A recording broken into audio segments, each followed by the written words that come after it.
Hello दोस्तों, मैं संजय कुमार एक बार फिर आपके समक्ष आपके लिए लेकर आया हूं आपके ज्ञान को अपडेट करने के लिए भौतिक विज्ञान की सेकंड क्लास। जैसा कि आप सभी ने क्लास फर्स्ट में देखा होगा, उसमें मैंने आपको कराया था आवेश के बारे में।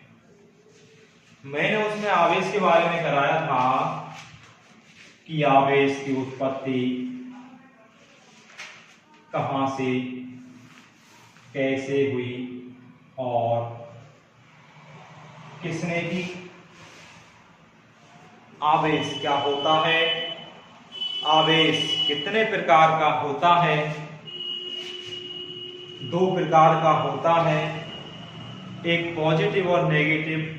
ये दो प्रकार ही क्यों होते हैं इसके और क्यों होते हैं, और इन दोनों आवेशों में जो इसके प्रकार हैं, जब ये दोनों एक साथ वर्क करते हैं या एक दूसरे के इफेक्ट को महसूस करते हैं तो ये किस प्रकार इसमें इन दोनों में एक दूसरे का प्रभाव महसूस होता है, ये सब मैंने आपको पहली क्लास में भौतिक विज्ञान की में कराया था।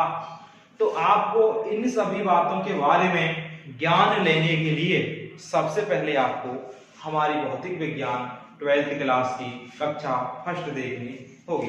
तो अब मैं क्लास सेकंड स्टार्ट करता हूं।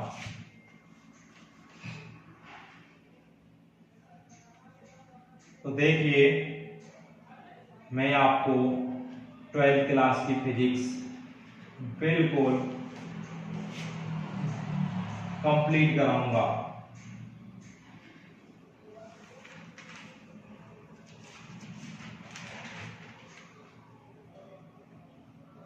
आज हम बात करेंगे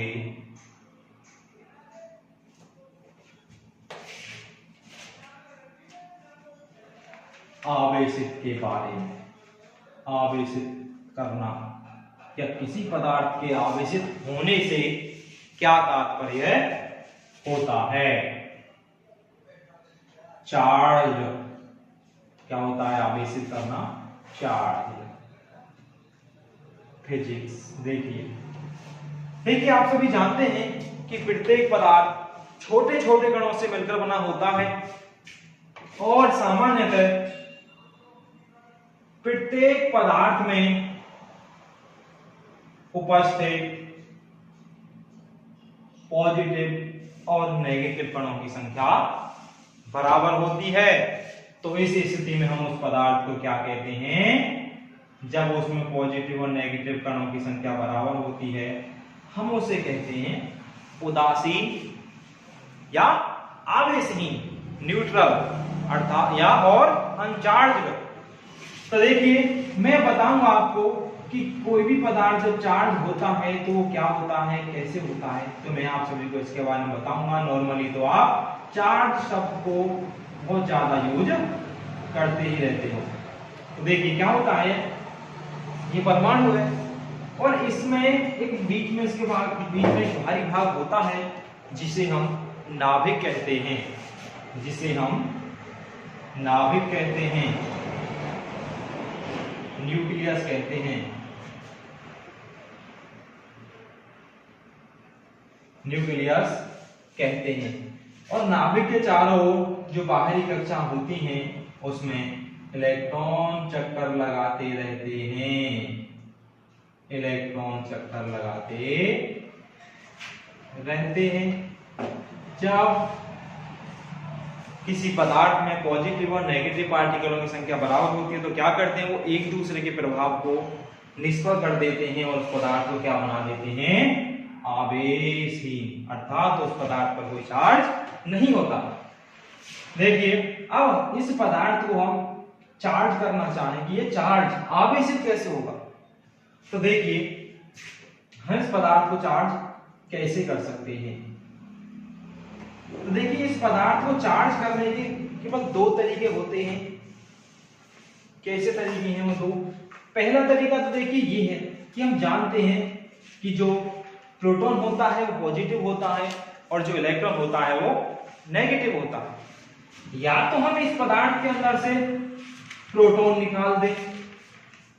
प्रोटॉन निकालने से होगा क्या कि इस पदार्थ में प्रोटॉनों की संख्या जो होगी प्रोटॉन निकालने से वो इलेक्ट्रॉनों की संख्या से कम हो जाएगी, जिससे आपके पदार्थ पर क्या होगा कि नेगेटिव चार्ज आ जाएगा प्रोटॉन कम होने से। भाई यदि हम इस पदार्थ में से क्या करें इलेक्ट्रॉन निकाल दें, तो इलेक्ट्रॉन निकालने से क्या होगा कि इस पदार्थ में उपस्थित इलेक्ट्रॉनों की संख्या प्रोटॉनों की संख्या से कम हो जाएगी, क्योंकि हम जानते हैं कि प्रत्येक पदार्थ में सामान्यतः पॉजिटिव और नेगेटिव अर्थात धन और ऋण कणों की संख्या बराबर होती है।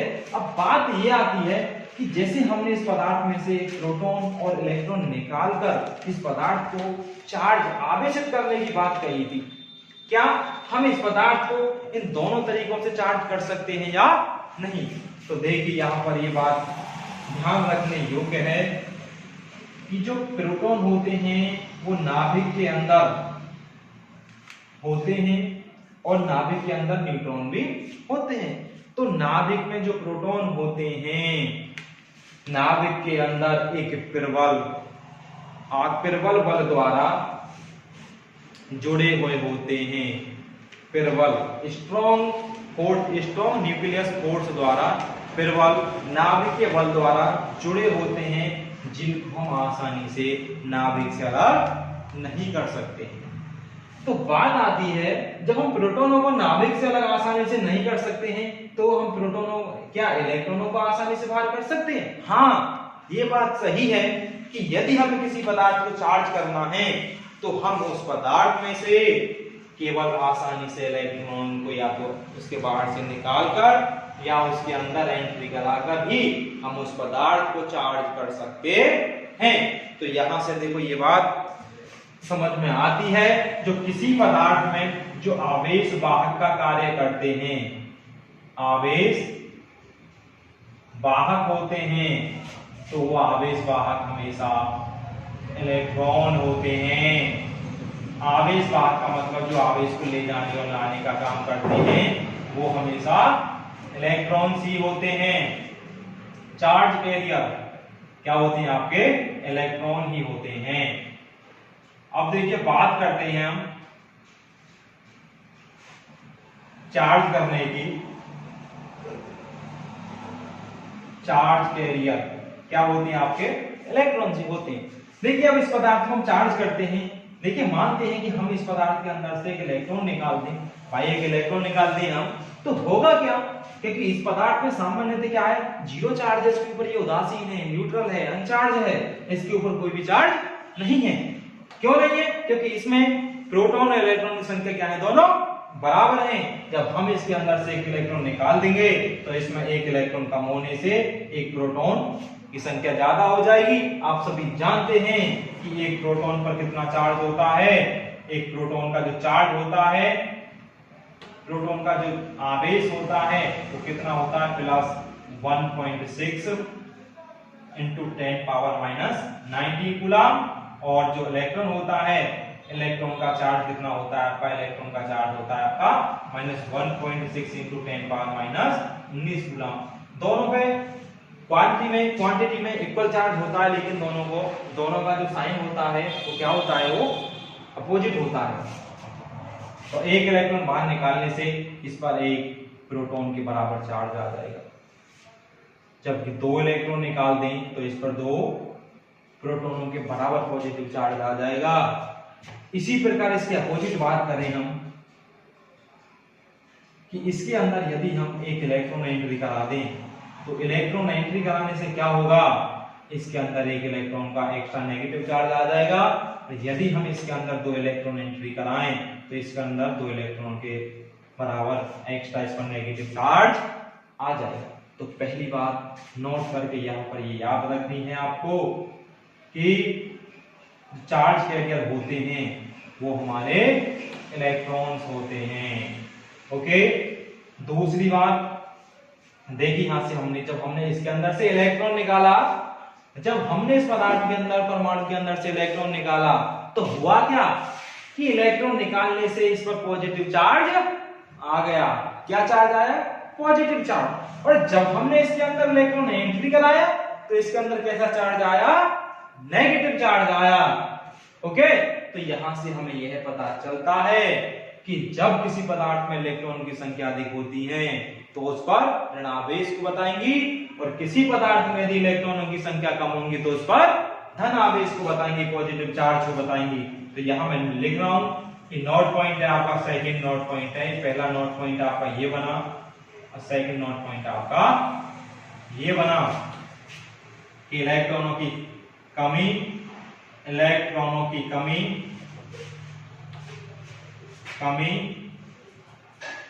किसी पदार्थ पर धनावेश को बताती हैं, धनावेश को दर्शाती हैं, धनावेश को दर्शाती हैं। जबकि इलेक्ट्रॉन की कमी किसी पदार्थ पर धनावेश को दर्शाती है, जबकि इलेक्ट्रॉनों की अधिकता, इलेक्ट्रॉनों की अधिकता उस पर ऋण आवेश को दर्शाती है, उस पर ऋण आवेश को दर्शाती है। तो यहां से ये हमारी समझ में आना चाहिए कि किसी पदार्थ पर इलेक्ट्रॉनों की कमी उस पर धन आवेश को दर्शाती है और इलेक्ट्रॉनों की अधिकता उस पर ऋण आवेश को दर्शाती है। इसका मतलब है कि यदि किसी पदार्थ में एक्स्ट्रा इलेक्ट्रॉन होते हैं तो उस पर नेगेटिव चार्ज आएगा, और यदि किसी पदार्थ पर इलेक्ट्रॉन अधिक है तो उस पर नेगेटिव चार्ज, और यदि इलेक्ट्रॉन कम है तो उस पर पॉजिटिव चार्ज आएगा। आगे देखिए बात करते हैं हम अब इसके चार्ज होने की, कि चार्ज कैसे होता है। चार्ज होने के लिए देखिए मैंने दो तरीके बताए थे, एक प्रोटॉन निकालकर, एक इलेक्ट्रॉन निकालकर। तो मैंने आपको ये एक तरीका तो कैंसिल बता दिया कि हम प्रोटॉनों को आसानी से नाभिक से अलग नहीं कर सकते हैं, तो इसीलिए केवल पदार्थ को या परमाणु को हम उसके अंदर से इलेक्ट्रॉन निकालकर या उसके अंदर इलेक्ट्रॉन प्रवेश कराकर ही उसको आवेशित कर सकते हैं।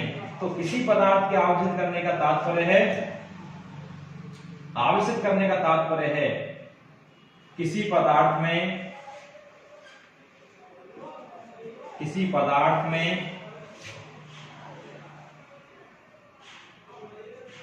इलेक्ट्रॉनों की कमी हो जाए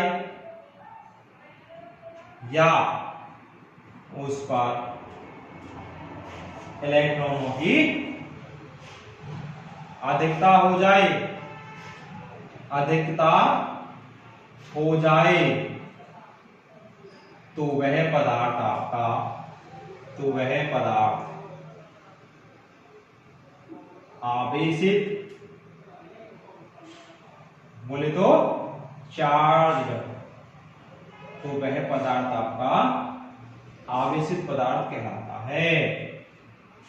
किसी पदार्थ में इलेक्ट्रॉनों की कमी हो जाए या उस पर इलेक्ट्रॉनों की अधिकता हो जाए तो वह पदार्थ आपका आवेशित चार्ज कहलाता है। एक बात और समझिए यहां से, तो देखिए जैसे हमने पदार्थ चार्ज किया था कि या तो इसके अंदर से इलेक्ट्रॉन निकाले थे या इसके अंदर से इलेक्ट्रॉन, इसके अंदर इलेक्ट्रॉन एंट्री कराए थे, प्रवेश कराए थे। तो यहाँ ये बात आपको समझने योग्य है कि हम जो इलेक्ट्रॉन निकालते हैं या एंट्री कराते हैं, ये नहीं है कि ये इलेक्ट्रॉन यहाँ पर रखे हैं या हमारे जेब पर रखे जो इसके अंदर हमने एंट्री करा दी है, या यहाँ से निकाल कर हम अपने जेब पर रख लिए, नहीं। जैसे मैंने आपको पिछली वीडियो में बताया था कि किसी पदार्थ को जब हम चार्ज करते हैं तो उसको या तो हम घर्षण द्वारा चार्ज कर सकते हैं। घर्षण से होता क्या है कि उस पदार्थ के इलेक्ट्रॉन या तो दूसरे पदार्थ में चले जाते हैं या उस दूसरे पदार्थ के इलेक्ट्रॉन इस एक पदार्थ में आ जाते हैं। इसी प्रकार देखिए यहां से या तो इलेक्ट्रॉन किसी दूसरे पदार्थ में चली गई या उस दूसरे पदार्थ के इलेक्ट्रॉन एक पदार्थ में आ जाते हैं, चार्ज ऐसे होता है। तो यहां से देखिए इस आधार पर आवेश का संरक्षण का नियम निकलता है। क्या निकलता है, क्या कहता है आवेश संरक्षण का नियम? आवेश संरक्षण का नियम कहता है आपका, क्या कहता है, कंजर्वेशन लॉ ऑफ चार्ज। क्या कहता है? ये नियम कहता है इसके आधार पर, चार्ज करने के आधार पर, ये इलेक्ट्रॉन जैसे हमने चार्ज किया, ये निकले या इसके अंदर एंट्री हुई, तो वो निकले तो ये नहीं है कि वो खत्म हो गए, उनका अस्तित्व खत्म हो गया दुनिया से, नहीं, वो किसी दूसरे पदार्थ में चले गए या दूसरे पदार्थ के इलेक्ट्रॉन इसमें आ गए। इसका मतलब होता है, क्या मतलब होता है, आवेश को नहीं तो उत्पन्न किया जा सकता है, नहीं तो उत्पन्न किया जा सकता है, और ना ही नष्ट किया जा सकता है, ना ही नष्ट किया जा सकता है। यही है हमारा आवेश संरक्षण का नियम, conservation law of charge. Okay, आवेश को नहीं तो उत्पन्न किया जा सकता है और नहीं नष्ट किया जा सकता है, यही क्या कहलाता है आपका आवेश संरक्षण का नियम, यही कहलाता है आपका आवेश संरक्षण का नियम। नहीं नष्ट किया जा सकता है, सॉरी, और नहीं नष्ट किया जा सकता है। तो आपकी समझ में आ गया होगा, मैंने इसमें क्या बताया आपको, सबसे पहले किसी पदार्थ को आवेशित करना बता दिया, आवेशित कैसे करते हैं और किसके माध्यम से करते हैं, इलेक्ट्रॉन के माध्यम से करते हैं। उसके बाद फिर मैंने बताई कि यदि किसी पदार्थ में इलेक्ट्रॉन की कमी होती है तो उस पर धनावेश आता है, और अधिकता होती है तो उस पर ऋणावेश आता है। और उसके बाद मैंने बताया आपको बताया आवेश संरक्षण का नियम कि आवेश को नहीं तो उत्पन्न किया जा सकता है और नहीं नष्ट किया जा सकता, यही आपका आवेश संरक्षण का नियम। ठीक है, तो यहां से अब देखिए मैंने आपको इसके बारे में पूरी जानकारी दे दी, तो मैं आशा करता हूं आप सभी की समझ में आ गया होगा। यदि किसी भी विद्यार्थी की समझ में यदि कोई भी पॉइंट नहीं आया हो तो वो कृपया करके कमेंट बॉक्स में लिख सकता है और पूछ सकता है या कॉल कर सकता है, हम आपको अवश्य बताएंगे। धन्यवाद।